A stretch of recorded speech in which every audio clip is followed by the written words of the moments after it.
Now we start in Europe with our top story, where Ukrainian emergency services have released videos showing the aftermath of Russian drone attacks in the southern Mykolaiv region. According to the emergency services, the strikes started fires in 2 private houses and outbuildings before being extinguished by firefighters.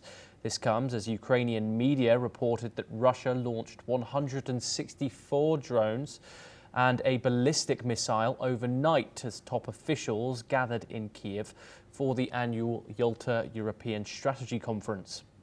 According to the Ukrainian Air Force, the country's air defense systems successfully intercepted and downed 137 drones across various regions, including the north, south, east and center of Ukraine. Despite this, a missile and 27 drones struck 9 locations. The Air Force did not specify the exact locations hit, and no casualties were reported from the attacks.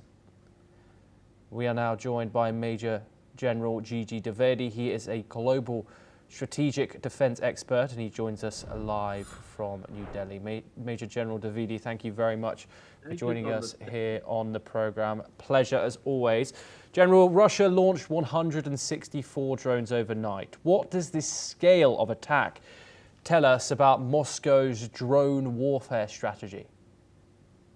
Well, Thomas, currently, I would say the war that is going on in Ukraine is primarily the aerial war, and Russia is trying to target both civilian as well as military infrastructure, and it is primarily the aerial warfare that serves 2 purposes as far as President Putin is concerned.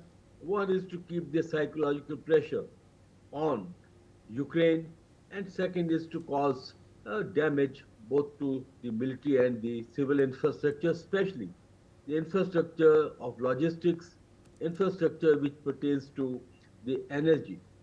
The point is that most of the drones and missiles are effectively countered by the air defense system of Ukraine, but some do penetrate, and largely, as you have reported as well, that the casualties are to the civilians and to the civilian infrastructure.